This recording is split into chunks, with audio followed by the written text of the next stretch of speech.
something real quick here. When Adam tore his Achilles, okay, he went to an expert, and people looked at it and said, "Oh my God, it's terrible. It's super torn, this and that." And I'm like, no, dude, it's not. It's partially torn, and it'll heal on its own. Because I needed him to tell me that. And I I'm here to tell you, I was right. I was definitely right. His Achilles. I'm proud of you. He's like, it's not fully torn. Like, yeah, no, I'm pretty aware of that, bro. It'd look like a fucking knot up in my calf. I said, you don't need surgery. You know what I mean? So they don't call me the Sal Prophet DeStefano for nothing. I mean, I haven't heard you be wrong about anything ever. One time I was wrong. What were you wrong about? I was wrong in a big way. Yeah? Yeah, so I had this opinion about something, and then right afterwards I was like, you know what? That opinion's wrong. But then I found out later that I was actually right. So I was actually wrong about being right. A lot of bravado going on right now. You were wrong about being wrong. A lot of bravado. Maybe a little less bro and more vado right now. Yeah. Damn! Ooh, you get $20. You get $20, bro. I forgot all about that. God damn it. We made a bet on who could use that line in a podcast this weekend. The bravado line? Yeah, you should use a little more bro, a little less bro and more vado. Ooh, I like it. I like it. Yeah. I don't know what we were doing, and that came up, and we thought that was really funny. I thought, okay, at one point there'll be a place to interject that. One of us will find it. So what was that? I win the $20. He wins $20. Yeah. I'm proud of you. Thanks. So let's get controversial, bro. Controversial? Yeah, you're talking about are you guys pro-life or pro-choice? No, I'm just kidding. I'm just kidding. Dude, We're not going there, too. I was on a podcast with the Touching Base crew, and they were like, so what are your religious beliefs? I was like, whoa, all right. We're going there. That's a good one. It was a good one. We had a good time with it.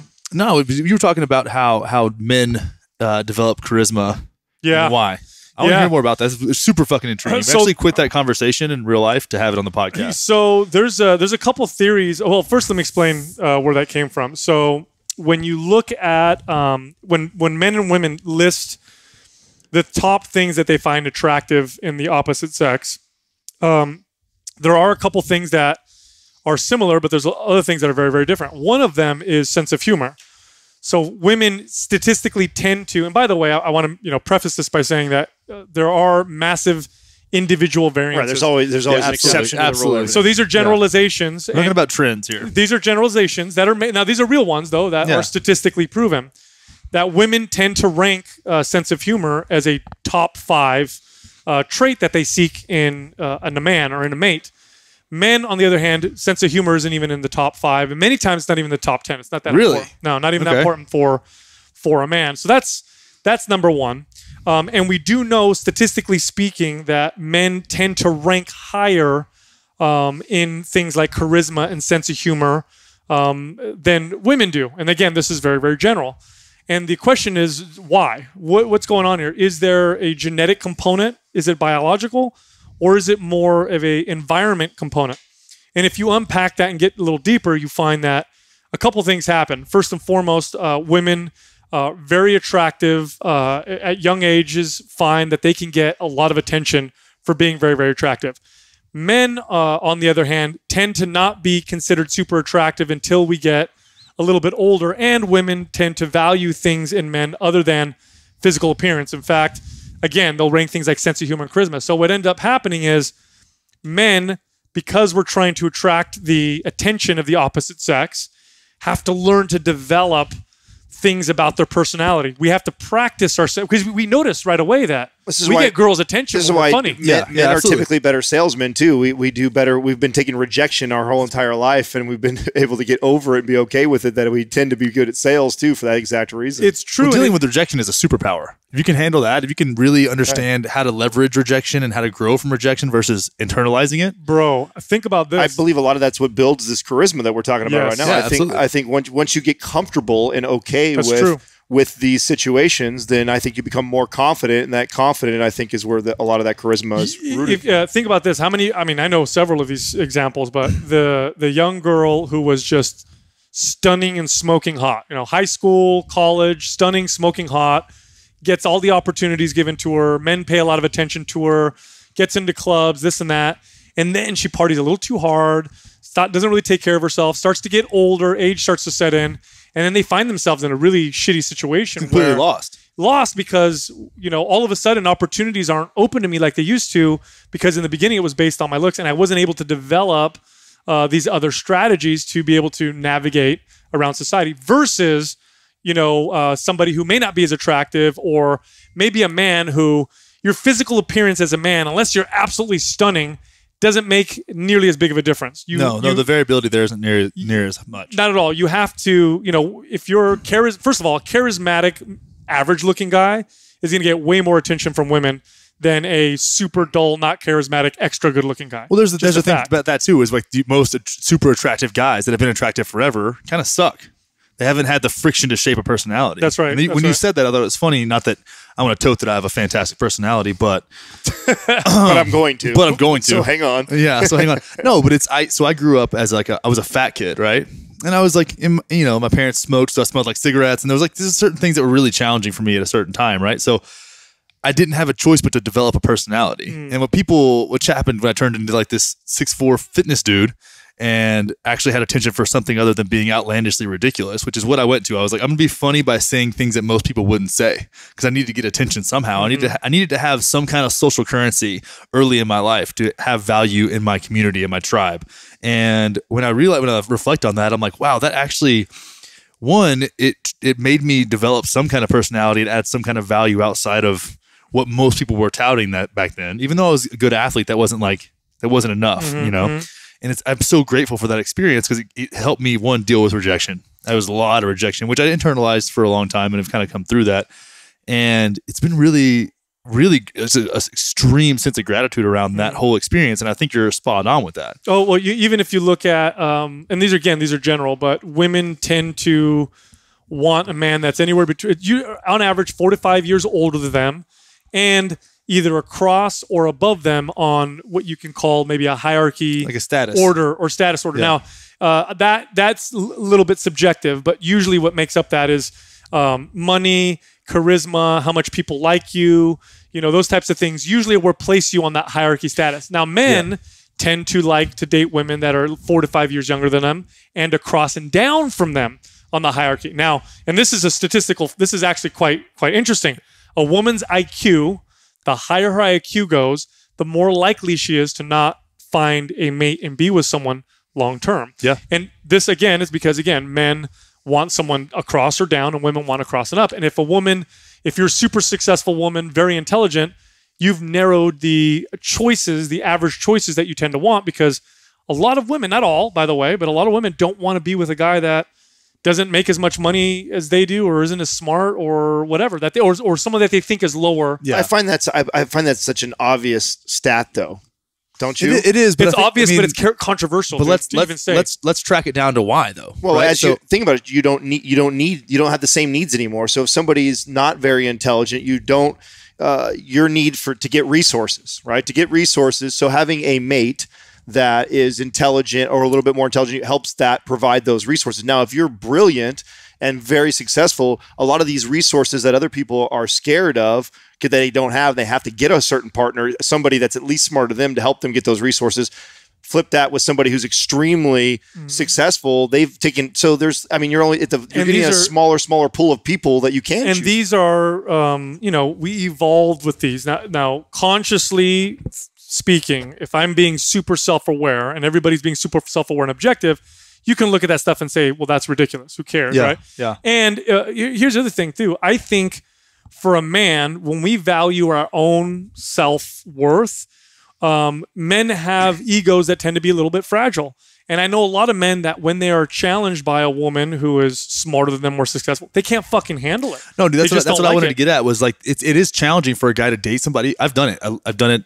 And I really actually enjoy it because it takes a lot of the pressure off, because the only way you can actually date somebody who makes more money than you, if you're a man and you're dating a woman, is to understand what value you bring to the relationship. You have to be super dialed in on what your value is, because you need to know what value you're presenting you have to bring value to the relationship. So you have to know what that value is. And that's when, a couple of girls ago that I dated was making around $300,000 a year in sales. And I was bringing home like $3,000 a month. I owned a gym, but she loved that I did a job that I was passionate about. She worked out at the gym, And she didn't really like her job, but it afforded her a really cool lifestyle, and it wasn't that hard for her. So she had found balance in that, and I had found balance in what I was doing. And the issue wasn't there, but it was because we saw the value in each other's lives, and it actually took conversations about it. And she was really wary of not belittling, right? She didn't want to, but I didn't have to worry about it that much. I learned a ton about it through that experience. Couldn't you argue too, though, that part of that is that, going back to what we said, she has provided for herself financially, which is a common thing that the opposite sex may be searching others. Since she's so successful, she's successful enough for her and you. Yeah. So that's not a trait that she even cares that much about. And the fact that you make up in other traits, so you're drawn that way, which is, again, feeding back to that. If the higher that person gets up, or the harder it is, the harder it's going to become, because you're going to have these other really special traits to make up for it, where she's not. Exactly. So this is interesting, because this touches on another very controversial subject, which we're seeing right now. People discuss quite a bit, and it's been politicized quite a bit, which is the gender pay gap. And we see this all the time, right? And there is a gender pay gap where women make something like 70 cents to the dollar that a man will make. But if you dig deeper and unpack that, the gender, and this is, by the way, this is established by economists have looked at this, people have looked at this very, very deeply, that the gender pay gap is not due to gender. It is not due to sexism. What it's due to there's other factors, lots of different factors. One being men and women tend to value things a little bit differently. Men tend to place a higher value on how much money they make. Women tend to value things like flexibility of hours. Can I work from home? And am I fulfilling, other things that I enjoy other than pay? Whereas a man's going to be like, I just want to make more money.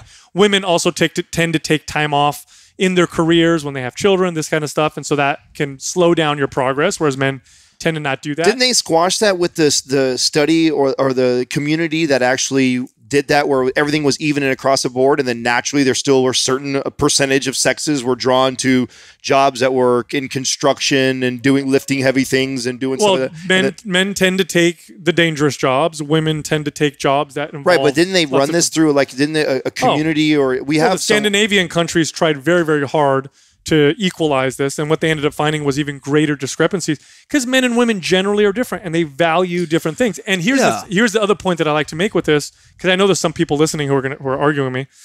You have to consider one thing, and this is, by the way, this is all the evidence you need. Businesses, for the most part, are interested in one thing. What would that be? What do you think businesses generally making a profit? Yeah. It's why they outsource. It's why they'll cut costs, whatever. They're trying to find a way to make a profit. If women truly did get paid less for exactly the same work, same experience, same values, everything was the same, all companies would do is hire women. They would save 2/3. They would spend 1/3 less than they would on men, and they would only employ women. So it's totally false. But what it does highlight is it highlights our interests. The other thing too is there's this characteristic, and this again is very true, but it's general. There's lots of differences in individuals. But generally speaking, men tend to rank higher in assertiveness, and women tend to rank higher in agreeableness. And both of these have their pluses and minuses. If you want to be able to work together with people, get along with people, not have conflict, agreeableness is an awesome trait. When we're talking about arguing with someone or negotiating for higher pay, assertiveness across the board is more effective. So we tend to value less things, but the reason why this is connected to what we were talking about earlier is there is a much higher value placed on men who make more money by women. That's just the bottom line. And the thing about it is, if we track it all down to mating and sexuality, which is the underpinning of a lot of this stuff, there is more value placed on men that make more money. 100%. To be socially valued as a man, a lot of times you have to have a certain income to do certain things and present yourself in a certain way. So you're going to be more driven to do that, where there's more flexibility on the feminine side of that piece. Yes. And then when you look at it too, like I have a girl that I work with, she's a business coach of mine. She's hella successful in the tech space. And one of the drivers that she really wanted to pursue was balancing the number of women in IT. Yeah.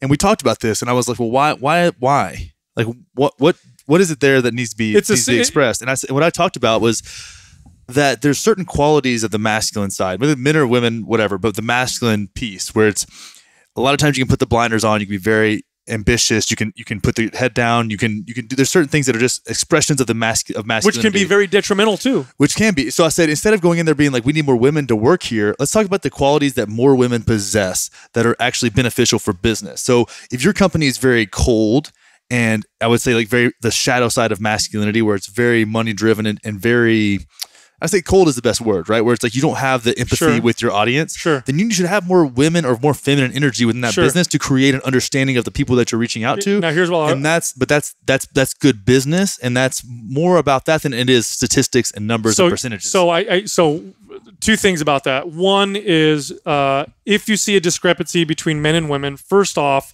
you have to determine why.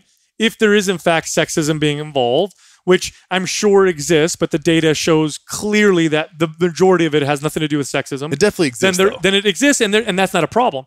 The second thing you said is maybe we should change the environment to attract more women. And here's why I say no to that. I say no to that because we should allow businesses to do what works best for them to produce the best product, to produce the most efficiency. And historically speaking, in some fields, not all fields, because there are fields where that's not true. Teaching, nursing, the humanities, not true at all. Empathy-driven businesses. Right. But when you're talking about tech and manufacturing, stuff like that, if that more feminine energy was more beneficial, then that's the energy that would exist. But I'm not saying that they should change the energy within their culture. I'm saying if that was something that they saw was an area of growth that they could have, like if they could present their business better with that kind of presence, then it would make sense because it's good for business, not because it's good for statistics. Well, then you could argue the 80-20 rule though, and why worry about the 20% of what you're lacking in the business? Why don't you put more energy and focus on the 80 of what you're good at it and enhance that? So 100%. Focus on what you're already good at and why the business is successful and be great at it. That's why I think sex should always be taken. I think it's such a bullshit topic to even talk about. I think it's ridiculous. To me, it's all political agendas behind all of it. It's just to create an argument, separate and divide people. Well, there was a time, it wasn't that long ago, it was a blip away, if you think about it, this was actually a really huge fucking problem. You're right. People are still pissed. Absolutely. And people that are still alive that dealt with being an office girl instead of being a secretary. Like Mad Men wasn't that long ago. Right. No, you're absolutely right. So it's like it's the remnants of that. It's like the dying breath of that fucking nonsense. The same as racism. Like overt fucking expressions. Here's what I think. I think what you have right now is you have a lot of money that goes into politics. This looking to divide and conquer. It's an easy thing to paint. It's very easy to say sexism. It's very easy to say discrimination, and it's easy to get people on your side. And historically, you go back 60 years or whatever, this was a real thing. But the reality is, if you look at the statistics, okay, here's the real statistics now. Yeah, women make up 80% of the consumer choices in the market. Literally, the market is driven by women. This is 100% true. Women are the consumer, and if you're a business, if you have the choice to cater to the female market or the male market, you are stupid if you pick the male market. 100%. Women make those choices. Number two, in higher education, women dominate across the board. More of them are in there. More of them are better educated, and they get better grades. When you compare apples to apples, when you compare a woman who's extremely driven with her work, is extremely driven, doesn't worry about anything else, and only values pay, and is very similar to a man in that respect, women actually outperform men. So across the board right now, this is a very, very good time to be a woman. But when you talk about things like the STEM fields and technology, here's the bottom line. If you're Google and you're like, hey, we need more women to come work here, and you have all these applications, all these people applying for your job, you know what it looks like? It looks more like 70, 80% of the applications are men and 20% are women. Exactly. And that's the thing. It's like you can't try to balance that out 50-50. That would make no sense for business. And that wouldn't even be good for anybody. In fact, that would hurt business. And not only would it hurt business, but you would hurt women in the process. Because now you're like, you know what? We have to hire. Within your pandering. And that's not really doesn't benefit anybody. It's so childish. And what I think one thing, if we trace this back to evolutionary psychology, it's that men held the role, and that wasn't that long ago either, 20,000 years ago maybe, where there was a high risk and high return for what they did. That's right. We would not have survived if it wasn't for the gatherers of the hunter-gatherer. We're expendable because they were. You would if you ever look at even predatory animals now, they miss more than they get. Yep. Right. Same thing with hunting as humans. Like we would not bring home a massive pile of meat less. That would be less times than we would succeed. So do you know I hope I'm saying it right, a Pareto graph, or I think I'm spelling it right. I don't know if Doug could look it up, a Pareto graph or Pareto chart. Anyway, this is a graph that shows distribution of particular things. And when it comes to men, there's a very clear graph. And what this basically means is very few men have access to a lot of the women, and most men have access to very few women. And this has been true since the millennia. How does Chris Rock say it? You're only as faithful as your options? What is that? Was it Chris Rock who said that? I don't know. Yeah. I think it was a brilliant statement. That's right. So now here's something interesting.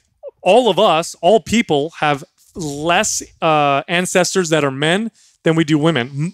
Most of us came from fewer men than we did women because there was a few guys out there who had all the resources, all the power, who got all the women, and there was a lot of men who didn't get very much at all, and then women were going with the guys with all the power, and that's kind of what's molded society till this day. Like, if you're a guy that's high up on the hierarchy, holy shit, man, you have access to a lot of mating opportunities.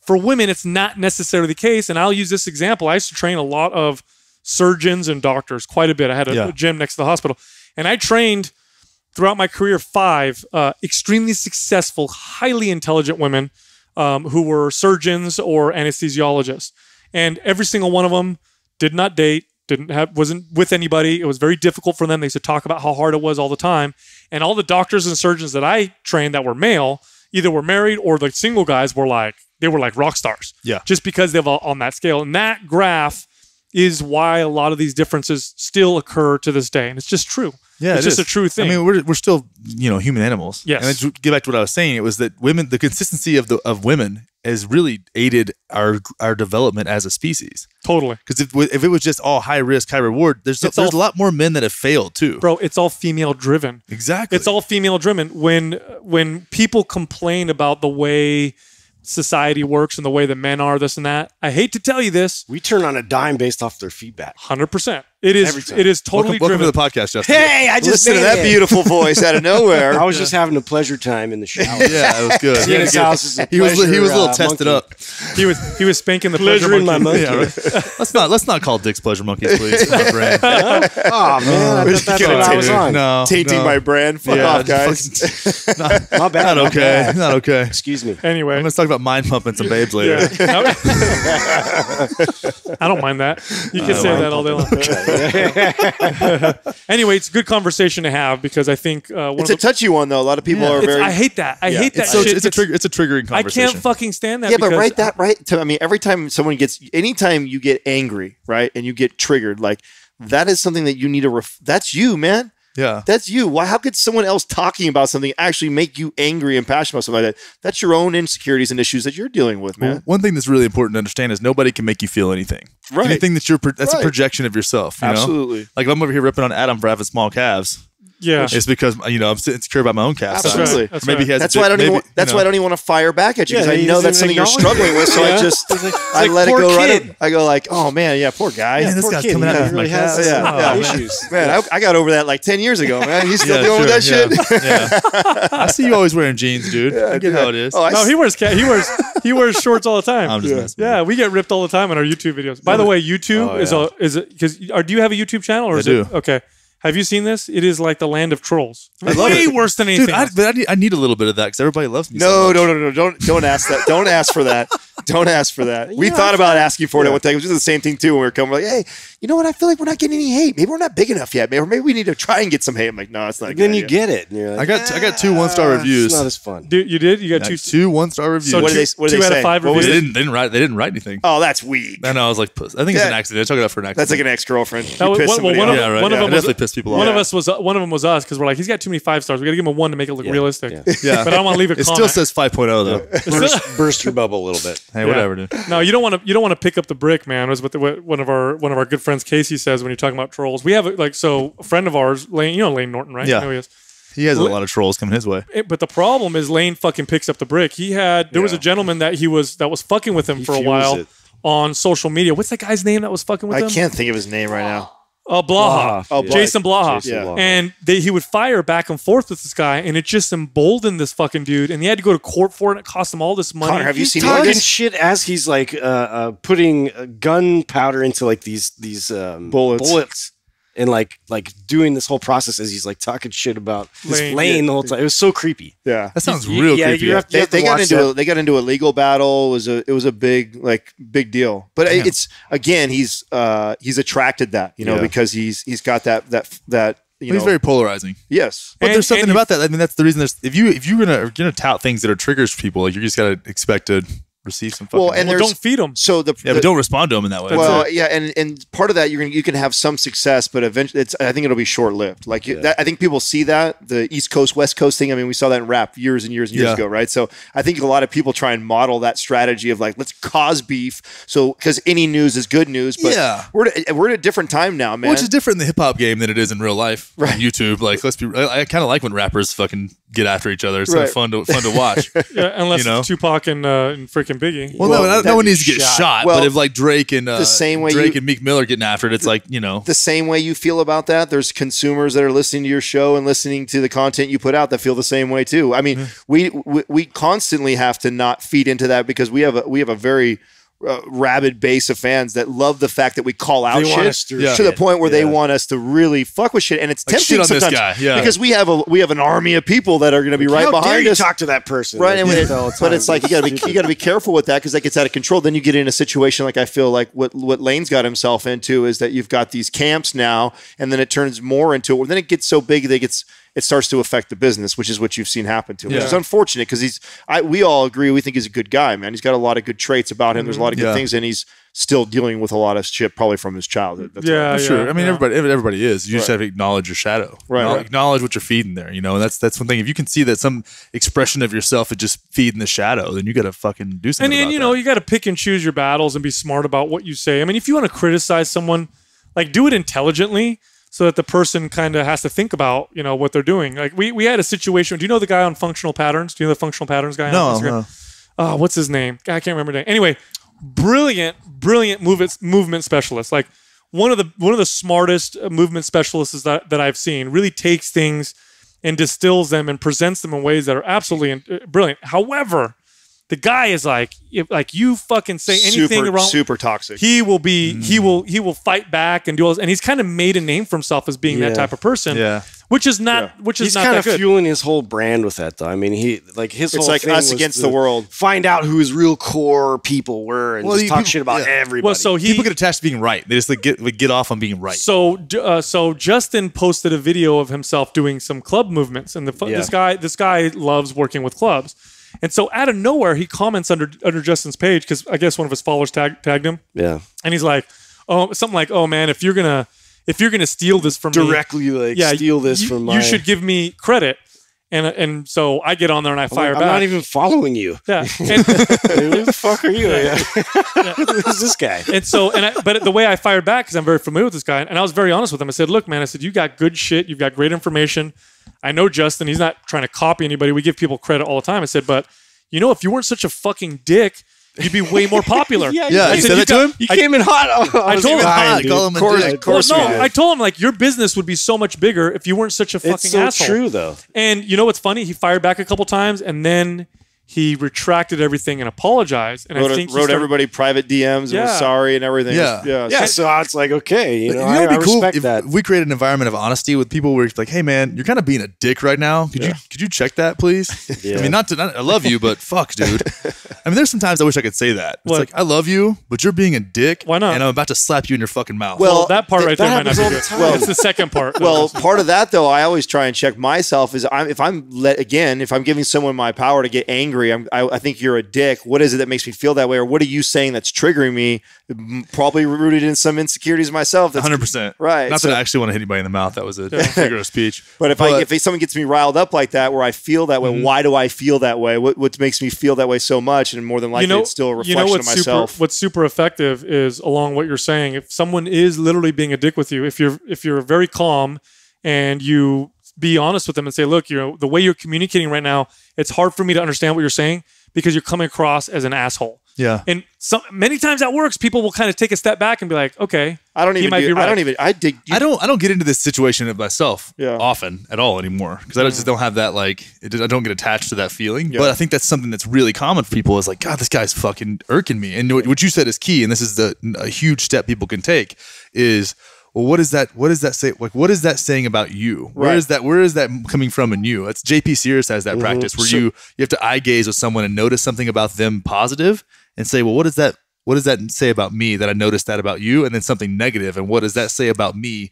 that I'm noticing that about you? Because your noticings are conditioned by your experience. Right. So it's not their fault with what you're noticing about them. Somebody, I think it was an interview we did just recently, and somebody asked a similar question to that, like where did you come, or how did you develop your self-awareness? And what I said, what it started with was first me just becoming aware of things that caused the state change, right? So something happens to us right now, right? Like we're all excited. There's lots of energy in the room right now. It's a positive thing, right? So even like at night, I would reflect back and go like, okay, what things today caused excitement or humor or had a good time? Or then what also things made me frustrated or sad or angry? And they are always, regardless if it was something somebody else did that made me feel that way, I allowed myself to feel that way because of that, which is really just a reflection of something that I'm dealing with myself. And it always unveils this insecurity that you need work on. And, I started with looking at the day after the day had happened. And then after practicing that for years, it became just something that I could do right away now, right? Then you could do it in conversation and you catch it. You say something, you're like, it's mindfulness, dude. And that's actually funny you say that, because the first step in the course that I'm doing with Aubrey and in my own lifestyle design program is tracking your state changes throughout the day. Just bringing awareness to your changes of state throughout the day. Because once we find that out and you just bring intention to that, you can then start to see the patterns. That's why you're smirking. I was wondering why you're smirking. Yeah. Well, and this thing, I don't even like advice, bro. Fuck you. I don't even like. Yeah. Right? Why are you trying to steal that from me, motherfucker? No, but it's on episode 587 on my podcast. If you backlog, you'll see. Maybe I stole it from you. We timestamp. No, but it's huge. I don't even like using the word insecurity anymore. It's more, I think about it as patterning. Like if you have a patterning of feeling less than, and what can we do to break that pattern? We bring awareness to the pattern, because if you tell someone they're insecure about something, that's going to fucking put them in like, no, I'm not. I'm not insecure about that. Which is triggering insecurity as well. You need to. I don't like I don't like changing words because it irks people or I fucking hate that about our society that we do that. We need to change words. Coddle everybody. It's silly. Yeah. I think it's important you call it what it is and be honest, because you're not going to grow otherwise. Like, I'm a Band-Aid ripper. Is that an insecurity though? Say you have a pattern of entitlement, right? That's a pattern of entitlement. That's not an insecurity. So when you get in a situation where you feel like you don't have what you think you deserve, that's an insecurity. Right? Would that be we're playing semantics now, because I don't feel like that's an insecurity. That's not feeling less than. That's feeling like that's an aspect of narcissism. I mean, I'm not sure. I mean, that could be an insecurity. I think people who are entitled feel like victims. Victimhood does fuel entitlement, and being a victim is an insecure feeling. Right. I'm insecure because I'm poor. You're blaming it on others. It's not taking responsibility for yourself, which is also why you have that sense of entitlement. So you would call that an insecurity then? Well, I think everything if you go deep enough, eventually you will find it. Yeah. So you could call it a patterning right now, but go deeper into your patterning, you're going to find insecurity. You are somewhere. Yeah. But it's getting there. It's and like the reason why I like using it is because I think more and more people need to become comfortable with admitting that I have an insecurity. Because I believe I can be I'm a very confident man. I'm very confident, but yet I have a ton of insecurities. And I'm okay with saying that. I think you can be very confident and also be very aware of a lot, because some of these things are things that have been rooted in us since we were children, when we were 5-6 years old. I have insecurities that go all the way back there that still reveal themselves in my life today. And I think that is for everybody. And I think just becoming aware with that, accepting it, being okay with it. It brings back the attention on the responsibility of yourself. Excellent. And how, how I feel, my insecurities, how that affects everybody else. Instead of me just like always blaming all this shit on everybody else and all my situation, it brings it back to that thought process of like, I'm controlling what's going on. If I just like focus on, okay, this is what's triggering me. This is my issue I'm dealing with. Here's the bottom line. The bottom line, I heard this quote the other day. I thought it was an absolutely brilliant way of saying it is, always compare yourself to yourself yesterday. Never compare yourself to somebody else. Yeah. Now, the reason why this is... Jordan Peterson. That was. Yeah, right. Here we go. The reason why that's fucking brilliant, and I'll tell you why, is because the person you know the most in this world, the person you know the deepest, darkest secrets, all the bad shit they did, every little thought they have, is you. The only person you know as well as you is nobody else. It's just you. So comparing yourself to someone else is ridiculous when you consider that. You see that rich guy over there who's got all that success. You don't know his fucking life. You don't know how happy he is. You don't know what he's done, what he hasn't done, what he's overcome. And it's silly to compare yourself to that person. The only person you should compare yourself to is the person that you know, which is you yesterday. Yeah. And when we talk about insecurities, we talk about feeling like a victim, there's a lot of victimhood mentality going around nowadays. And the problem with victimhood mentality is you don't know everybody's fucking story. Yeah. You don't know anybody's story. Yeah, I may be, I may have grown up poor, or maybe I grew up and I was a minority, or maybe I grew up in my single parent household. And so I can check all these things that maybe make me underprivileged and make me feel like a victim. But I don't know about this guy over there. Maybe he looks wealthy. He's got good parents, but maybe he was abused. Maybe he had drug problems. Maybe he deals with depression. Maybe he got divorced and his wife left him and his kid and took his kids. We don't know everybody's story. So when we sit here and we think that we're victims because we can try to compare ourselves to others, then we start to feel entitled, like I deserve all these breaks because I've dealt with all this challenge. You don't know anybody like you know yourself. That's just the bottom line. Compare you to you, and you won't feel entitled anymore because you'll feel like you get exactly what you fucking deserve. And it comes down to acknowledging that you create your own fucking reality. 100%. You create, like, that's the thing. If you either by allowing or deciding to let things into your life, or you get the fucking world will decide it for you if you don't take action. If you don't take ownership of your own life experience, the fucking world will decide it for you. And that's a big thing. It's like you have to take ownership of the experience that you want to have in this life by choosing, by doing enough self-reflection and understanding of what you value about yourself, what you value about your experience, what you value about the people you surround yourself with. And when you can bring conscious awareness to that, then you can take the next fucking step, which is deciding what you actually want and letting those things in. Draw a line in the sand and be like, okay, well, this is what I know that I want to move in this direction, and this is what it takes to get there. So I need to let those things into my life and leave the other shit behind. Here's something mind-blowing. This is something mind-blowing that I thought about a while ago. We've always heard the term like, you're not the center of the universe. Stop feeling like you're the center of the universe. The world doesn't revolve around you. The reality is you are. You 100% are the center of the universe. From your universe. From your perspective, okay? From your perspective, you are the center of everything. You are the one perceiving everything that's happening around more you. like the master of the universe. Yeah, maybe like He-Man. But you are literally the center of the universe. And understanding that you are the center of it, you are the one perceiving everything around you is happening around you because that's the only way you can perceive things. Now you start to realize the amount of control that you have, even if it's just controlling how you perceive things. Yep. That alone gives you a tremendous amount of power. And what you'll find when you understand that is you start to control the controllables. You start to forget about the shit that you can't control. You start to worry about yourself. You start to worry about your own business, your own house, your own friends, your own relationships, what you think and what you feel. And before you know it, it starts to spread. It starts to spread in your universe. You are that stone that you throw in the pond. Yeah. You throw a stone in the pond and it causes those ripples. You're that fucking stone. Focus on the ripples closest to you and watch what happens and everything else. And your problems start to get solved, even if it's just your fucking perception of them. You know, one of the best things that I went through a divorce recently. I was married for 15 years, 2 kids. The most challenging thing I've ever gone through in my entire life. And it was mutual. It wasn't even like she just left me, but still very, very, very, extremely challenging time in my life. And when I realized that one of the most effective things I could do was make friends with reality rather than fight it, I had eliminated a layer to my life that had caused so much challenge. Like when shit's happening around you and it's just happening and there's really nothing you can do to control it, one of the worst things you could do is try to fight it or try to pretend like it's not there or this isn't happening to me. I can't believe this. Okay, it is. Make friends with it. You have the other choice is to be enemies with it. Yeah. Imagine if you're fighting your reality all the time. It's fucking terrible. That's depression. That's anxiety. That's torture. Yeah. What if you make friends with it? Like, okay, and this is an exercise that I learned from my girlfriend. She grew up, relatively poor, single parent household, but she's got such a great attitude about the whole thing. Like it was definitely a positive experience for her, and she's just very strong-minded. And she said to me that one time she was talking to her mom, bill collectors were coming to the door. They'd have to duck and hide behind the couches, and they was worried about getting evicted. And her mom was always stressed, like, oh, it can't be this way. It can't be this way. And she told her mom, she says, okay, Mom, let's imagine that nothing will ever change. Let's just pretend that this is going to be our life forever.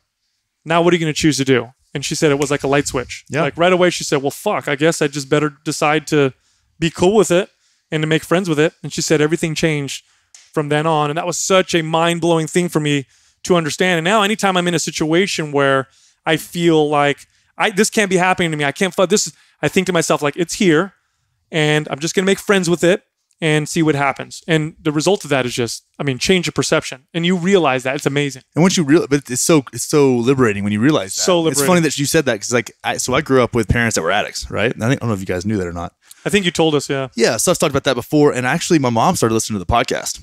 So my mom listened to the podcast with Caitlin, which was a really great show. And she came down. My birthday was this week. And then, so she came down Sunday before my birthday and just hung out. And she was like, man, I've been listening to your show. And that's the first thing she said.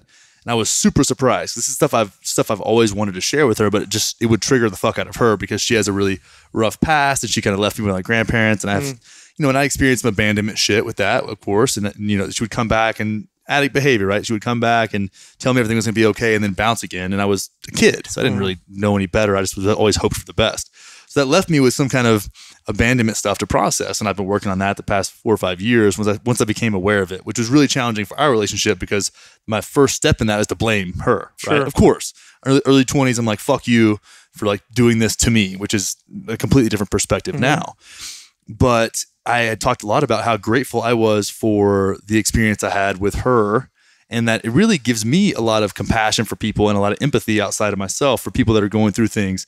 And I'd watched for the majority of my life, just watched this all happen. I've been watching this happen, watch somebody on a slippery slope running through these same toxic cycles. And she's great now. You would never know if you knew her, right? But she had always had this attachment to her past for as long as I've ever known her, really. She just couldn't believe that it happened, and she couldn't believe that she left us, and she had so much shame around it. And she listened to the podcast with Caitlin, and that really flipped a switch because it was all the things that I've always wanted to say to her. I said on that podcast, but she listened to me talk to somebody else about it, and she got to an understanding where she was like, I actually don't regret my past anymore. And I know that because I went through all of that, and she's a nurse, it's like, that's how come I can bring so much compassion to people that are in really challenging experiences. And I was like, who am I talking to right now? That's great. I was like, when she drove off, I was like crying. Who's that motivational speaker? The big guy, Anthony Robbins? Tony Robbins. Tony Robbins. Yeah. So Tony Robbins had this special on Netflix that I watched a little bit of, and there was something that was really, really powerful from it. He was talking to someone in the audience, and they were talking about how the person was blaming, I think it was their mom or their dad. Yeah, it was. I know which one you're talking about. It was an intervention, and she was there with her mom, and they were talking about her dad being such a bad father. Yes, and she was blaming her dad for all these issues that she has, and blaming her dad for certain things in her life. And he says, "Okay, you've already done that. Now I want you to thank him." And the girl's like, "What the fuck are you talking about?" He's what am I like, supposed to thank him for? Because that's what made you who you are today. Exactly. Are you motivated? Are you smart? Are you aggressive? Exactly. Are you assertive? Yeah. Guess where that all came from? That's it. So it's not only being okay with it, it's being grateful for it. That's what shaped you to who you are. And let's be honest, growth doesn't happen from comfortable places. And so those of us with most of the challenges, as terrible it is and as empathetic as I feel for people who go through very, very tough challenges in their life, there is a flip side to it, whereas it is also, and it can be a blessing in which, look, if me and you are going to school and I coast through school and it's super easy and I never learn anything and I leave and I'm like, oh, that was easy. And you go through school and you're fucking challenged. They're giving you hard work and hard math and hard English. And you leave and you're like, man, that was really rough. But now you learn and you know so much more than I do. Yeah. You've grown so much more than I have. So it can be a blessing if it doesn't break you. So I look at a guy like you, like what you're doing now, you're kind of living your passion. You're successful with what you're doing. Things are growing, but you've had a tough life, and you can look back and you can thank that, because would you be doing what you're doing now? No, if it wasn't for that? That's the thing. It's like that's one thing that was really hard when we would talk about it. It's like she hadn't gotten there, but I'd gotten there, and I was like, just come get over here with me, like where you actually love the fuck out of it. Mm-hmm. I guess I would never have it any other way. Even like the fat kid stuff we were talking about earlier. It's like I wouldn't have it any other way. It's so great. Cool, but you have to get there, and it's something. That's what I love about the show too, is that I can share that, and people just reframe things a little bit, and that's also really great too. But when you can learn to take that almost obstacle is the way mentality, when you get to a place of experiencing friction in your life, and you can lean into it, knowing that the person on the other side is going to be someone who's been challenged and shaped by that experience. Well, fucking hey, man, that's awesome. What's your most recent insecurity or something that you've dealt with or challenged? What's something that's recent that you are working on now? Yeah, man, that's a really good question. So there was definitely some relationships in my life that were challenging, super challenging, and I knew that I had created them, but I also knew that I wasn't I'd allowed them to happen more than I created them, which is agreeing to let them happen, right? Agreeing to have that experience in my life. What was challenging about them? Just the power dynamics, and I think that's where the insecurity piece comes in. There's like money got involved, and it's just and I'm sitting here trying to like. It's challenging when you want to build something that's 100% who you are and in total alignment with who you are, but you have to play the world game too, right? Like one yoga teacher said this in a class. Like, just remember, you're walking a spiritual path with worldly feet, and that was really, really impactful for me because you're walking this path, and I'm trying to create alignment in my life. Like I had gotten through a moment where I've talked about this several times in the podcast, so if you're going to hear it again, but I had realized that I'd been hanging on to something and I couldn't figure out why. And when asked, why can't you let go of that? I said, I resent myself for letting it happen. And that was a big moment for me. So that's when I started thinking about, oh shit, I really do create my own reality. Now, what do you mean you resent yourself for letting it happen, and letting it go would be admitting to yourself that it was something that you did that was wrong? Or I just needed to hear myself say that I resented myself and I wasn't mad at anyone else. Like I let it happen. So I took ownership of that experience. So when I took ownership of that, I said, okay, cool. Now I need to be really conscious of where I draw the line with what I let into my life, and being more assertive and saying no and knowing who I am. So that started this cycle of self-reflection. You could also go a different route too, and to say that, and I say this all the time, like, love what you do, but don't marry it. Right. And I think that, identifying with jobs or work or stuff that we create, I mean, these are just things that don't mean anything, and that they're not you, Yeah. So just even going that far, allowing that to even bother you, maybe there's the angle to work on with the insecurity is like, why do I need to identify with my work? Why does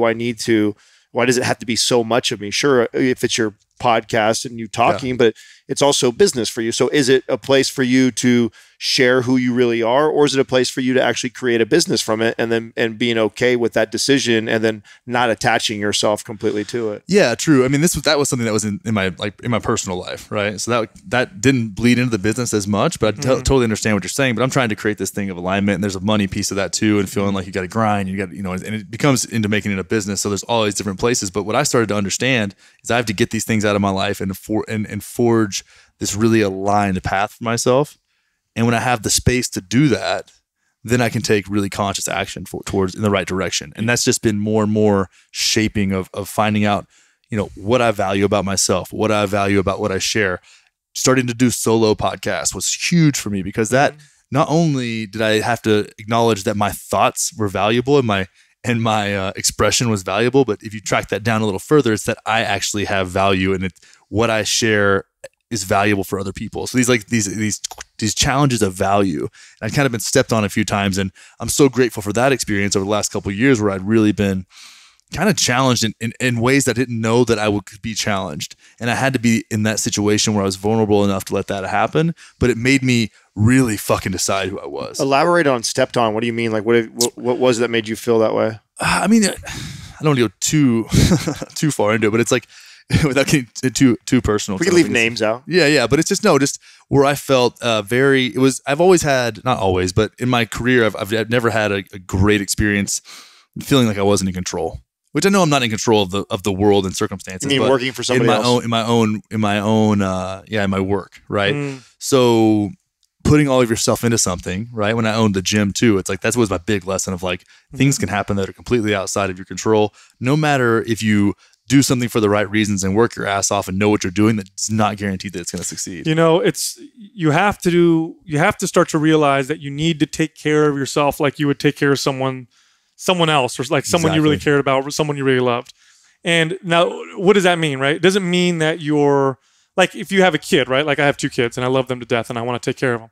Does that mean I give them whatever they want? I spoil them, I make everything happy? Of course not. I want to challenge them, and I want other people to challenge them. I want them to grow, and sometimes I want to be nice to them, and I want to treat them well. But I also want to sometimes treat them in a way that challenges them a little bit and pushes them a little bit. And you got to do that with yourself. And I think what a lot of people don't realize is, if we all understood the simple fact that if we took care of ourselves in that way, if we really focused on us and our environment, our own selves, we're actually taking care of everybody else. And a lot of times people are afraid in these power struggles, these relationships, because you're afraid of, is this person going to like me? Am I going to be abandoned? I need to be a particular, I need to act a particular way so that they stick around. And what are you doing with all of those things. You are not taking care of yourself. You're not taking care of the number one person in your life, which is you. And it sounds selfish.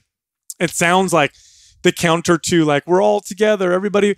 No, that's a I get the sentiment, but that's actually a terrible philosophy.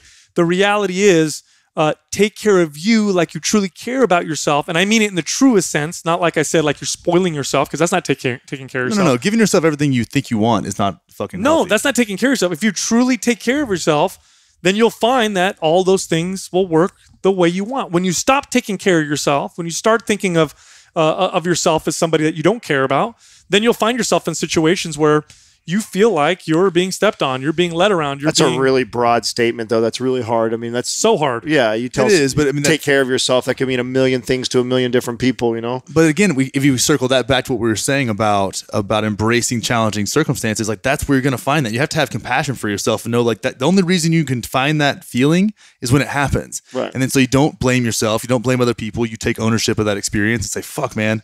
Okay, cool. Now I have context, and with context, I have more decision-making capacity, and with more capacity I can have a more fulfilling life because I have experienced something that shows me what I want or what I don't want." Listen, would you have, I mean, you were not taking care of yourself when you were in these relationships where you felt that you were either being taken advantage of or you weren't able to voice your true self. Yeah. You were torturing yourself. And when I say take care of yourself like you take care of someone you love, if you stepped outside of your body, if you were your own child and you're watching your kid go through this and your kid came up to you and said, "Hey, Dad, like, what should I do?" You would tell them what to do.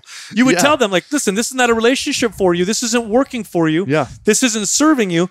So take your own fucking advice." Exactly. At the end of the day. I had that same conversation with myself. I mean, because I work with people one-on-one, right? And I'm like, what advice would I give myself? Shit. Okay, well, I should probably do that. But it is challenging because you have to then acknowledge, like, well, maybe I was wrong about some things, and acknowledging that you're wrong is not ever fun. And it's a process, but man, I fucking enjoy it. Right. And now I get to like live a really aligned life. And the thing about it, the thing that came out of it that I was saying earlier is that I had to, those experiences force you to decide what you fucking like about yourself. And I can sit here and have a conversation about what I value about myself and what I bring to the world. And if I don't check all the fucking boxes at one time, I'm totally okay with that too. That's why it's really fun because no one's going to, and to set yourself up for that is a way of just guaranteeing failure. And that's the one thing that Jordan Peterson said that I really resonated with was the most beautiful thing about life is that you get to choose your sacrifices because you cannot have everything at one time. You get to choose your sacrifices, and you will see the rewards of the sacrifices you choose. Mark Manson says the same exact shit, and that is you are defined by what you'll suffer for. And that's it, man. What are you willing to suffer for?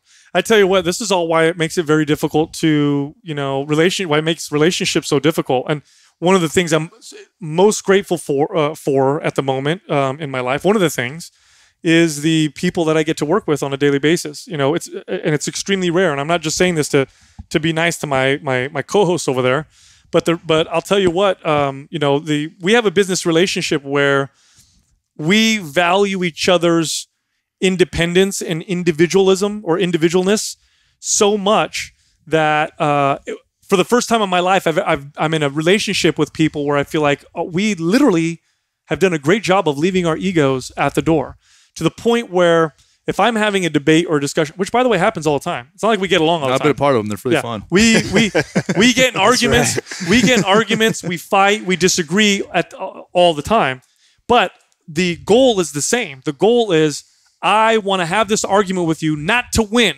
I don't give a fuck if I win the argument. I want to have this argument because I want to figure out what's right. And if that means I'm wrong, get closer to the truth, then that's fucking great. Not only is it great for everybody, for the business, but it's also great for me because I was wrong 10 minutes ago and now I'm more right than I was before. I'm more aware than I was before. And it's a breath of fresh air to work with people like that. And I suggest you find people in the world to share that kind of relationship with you because it doesn't mean it's easy, by the way. I'm not saying this is the road to an easy relationship. It's still very challenging. It's maybe even sometimes more challenging, but it's extremely fulfilling. And at the end of the day, I've never experienced personal growth and I have not witnessed other people grow as rapidly as I have over the last 3 years working with Justin, Adam, and Doug. And it's all because we all understand that and value that. And at the end of the day, that's the ultimate value. Like at the end of the day, they are their own men and they're going to make decisions. And I'm going to value that above all things, even if I completely disagree and they're the same way. and it's fucking worked out great. And if you can find all your relationships to be that way, I think you're going to be on your road. If you're in relationships that aren't like that, I think you should try to move it in that direction. You should take ownership of those relationships. Absolutely. I own this relationship. Yeah, right. No, I own this relationship. Yeah. Ooh. Might not, So You gonna get into one right now? no. Might not be right. So. No, man, you're spot on, and it's really nice to have those people around. But that's one thing I talk about a lot with people that I work with, and even on the show. You know, I love being able to do this, and I think it's so crazy that we're able to share a conversation. It's like fucking magic, man. We get to share human connection to create human connection. It's like it's so incredible. Dude, one of the reasons why I love the fitness and health and wellness so much is because fitness, health, and wellness is such a clear, easy example of a microcosm of the rest of the world. It's kind of it's small and it's easy to manage. And when you learn through fitness and wellness and health, if you learn that the lessons in that, which are very clear and easy versus everything else, you can start to apply those things. And I use this example all the time, and it's something that I remember years ago when I first learned this, and it was fucking mind blowing to me. So I love training. I used to love training people, but in particular, I love training people in advanced age, so people who are older than, let's say, 65, and kids. Love training kids, 12, 13, 14-year-old kids. Super fun. Just love doing it. It was always challenging. I always learned something new. I know Adam hates this category, so it's so challenging. Fuck that. But you guys fucking love training kids. It was the most fun. So a lot of times I would train people, and then they would tell me, "Hey Sal, I want you to train my son because my son or my daughter is having challenges with school or with bullies, and I feel like you'd be a good example, and I'd like to to work with them." And so I had this one kid that I worked with. He was 12 or 13 years old, and he was having a tough time with school. He was having a tough time socially, just feeling kind of awkward, feeling really insecure about himself. And so he'd come into the gym, and I'd see him, and I'd try and make friends with him, and initially it was kind of difficult. And after a few weeks, he got stronger with some of his movements. So I'll give you an example. We're doing push-ups, and I'm counting the push-ups, and I'm like, "Hey, man, you just did 10 push-ups." And he's like, "Yeah, so what?" I'm like, "Last week you did 8 push-ups." And he goes, "Yeah, what's the big deal about that?" And I'm like, "You do realize that you are not the same person that you were last week. You are fundamentally a different person than you were last week." And the look on his face was just like fucking mind-blowing. And I said, you did 2 more reps. That means you're not the same person. So can you see now how you can apply something, work hard on it, focus it, and you can change who you are? And his mind fucking exploded. It's a tangible display of improvement. It's very clear. Simple. It's super clear and tangible. That's so great. That's the best part about the fitness industry. And you know what's fun? It's under a microscope. Dude, like over that. the course of 6 months, this kid's grades went up, started making friends. His mom and dad were like, "Wow, he's totally changing." And it was all because I could give him this clear-cut, simple example of fitness that then he could apply to everything else. And that's one of my favorite things about fitness. Well, I think that's why we all came from the fitness realm, and then we're really more in the lifestyle realm now. It's like that's the world, and that's your world under a microscope. I used to say that about rowing, right? We have in the CrossFit world, we did a lot of rowing, and then strength and conditioning that I did, that was a big part of it as well. And it's like, are you the person at the end of the 2K max test that coasts through the last 6 meters? Because it'll roll, the fan will roll. Are you the one that gets one last pull? Because that says a lot about you. That's one, that's a half a second. How you do anything is how you do everything. Yeah, absolutely, my friend. That's a great one. I got to write that quote on my kids' sandwich bag. I always write quotes on their bags when I make their lunches, and I forgot about that. No man steps in the same river twice, because it's not the same river and it's not the same man. That's a great one. I did the Henry Ford one recently. Margaret Thatcher had another good quote I wrote down for him. So that's awesome, dude. That's a really good idea. I'm hoping he absorbs it and doesn't just think his dad's a dork and just throws him away. Right now he's getting beat up over it. He's been trash can. Quote nerd. Who writes quotes? He's going to school with capitalism shirts. So, on y'all's end, though, I think this is really something fun to talk about. Is what does it feel like to watch your presence and your voice grow? With the brand and with the podcast and all the things y'all do. That's something that I think there's a lot of power in what people can bring to their everyday interactions. That's something that's a high yield effort. But it is. It's like, can you treat everyone like they are a part of you? I'll tell you why it's challenging. And I'll just speak for myself. When you start to find yourself making a larger influence and impact, when you start to see your followers grow and people are starting to send you messages and you're so great and you say these great things and I love your show, this and that, I can feel my ego wanting to grow. I can feel my self-importance wanting to grow. And I want to check that, because one of the things that really bothers me more than anything, and maybe it bothers me because I see it in myself, or at least I fear it in myself, is when I see people who live in a fucking bubble, and especially celebrities. When I hear celebrities that don't know a goddamn thing about anything and sit up there and preach to everybody on how they should live their life, it gets on my goddamn nerves so bad. It pisses me off. And maybe it's because I see that potential in myself and I stop it. And I can see, like, okay, calm down, Sal. Yeah, these people think you're great and they're whatever, but remember who you are, where you're coming from, and you're just a person. That, to me, is something that I want to always and constantly challenge, because I don't want to become, those people who think their shit doesn't stink, who think they're so awesome, who think they're so important, and forget about what it's like to, be an everyday person. Yeah, absolutely, 100%. Personally, I don't think it matters too much, really. I think that that nobody in this room had smaller visions than where we're at currently. In fact, we have much bigger visions of where the business will be. I've never attached myself to it. In fact, from day one, we've been wanting to phase all the images on our website and things like that away from us. Yeah. I have no desire to. Katrina just asked me the other day after we interviewed Brendan Schaub, and he mentioned one of his big goals was to get his Netflix series, and she's like, "Would you ever want to do that?" And I'm like, "Currently, right now, no, I have no desire to do that." That was like an actual goal of his, and I think he wants that limelight. I don't really desire. I don't think any of us really desire it that much. So I don't think anything's really changed for me. It's nice to know the business is growing. That's good. We look at it like that. Like at the end of the year, going like, hey, we worked really hard for this, you guys. We busted our ass. We made a lot of sacrifices, and great job. Sure, we didn't complete a lot of projects that we wanted to. Sure, we didn't get this launched out like we wanted to, and we would have hoped this would have happened. But at the end of the day, the influence is growing and our message is getting out there, and we love what we do. I mean, and that to me is the most rewarding thing. And we've talked, I believe what will happen to us one day. We just were talking about this last night, that at one point we will have to, the four of us I know will look at each other and say, like, is this something that we want to simplify this business because it's now grown to be this big monster with all these employees, and we've lost the love for what we were doing every day? And would we consider selling off part of it or stopping some of it and just going back to what we're passionate about? I believe we'll be faced with that. And of course I think, you will. 100%. Right. And I think I actually don't think that will be a difficult conversation. And I'm excited for the day when that comes and that happens. And I'm enjoying the process and the journey on the way there. So I don't think really much has changed for us. I think we're consistent with who we are, with our personalities, with people. We treat everybody exactly the same way. I think that a lot of things really haven't changed much. I do see that, like Sal said earlier in the episode, was that, man, the growth, that's the biggest thing that's changed, or what different for Mind Pump or me personally is the growth. I've always been a growth-minded person. I've always been self-aware. I've always been into that, right? That's definitely something that I enjoy reading and learning about. And I was in therapy as a kid growing up.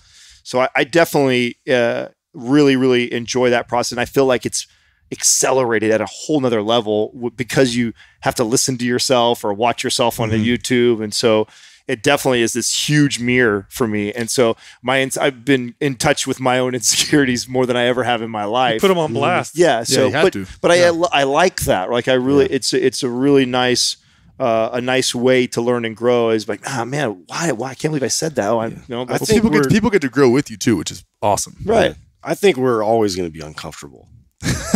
And I honestly feel that way because, like as much as we grow and as much feedback as we get and people that respond to the show, and, that makes us feel great. And I love that we impact people's lives the way we do now. And, that stuff fuels us up and that keeps us going. And that's like our gasoline that fuels the machine. But, we constantly check ourselves. We check each other. This is just a constant state of an uncomfortable environment where we're all just growth-seeking motherfuckers. So that's just how we are. And I just don't see that ever changing and being complacent or just really just acknowledging that, like, we've arrived, we've made it, we're so awesome. It's like we say this shit like that sometimes, but like really, we just have this massive vision, and we just want to stay in that state of growth, mind mindset. So, oh man, I my biggest enemy is boredom. Can't stand boredom. Yeah, I'm with you. I really, really can't stand. I know these guys are the same way. So I don't know if we'll ever reach a point where we're like, hey, we're just gonna coast. Yeah. You know what I mean? That might be. That's I don't know. Impossible. Or even feeling like we've arrived or not. No, there isn't where you're going to get to. Right. Right.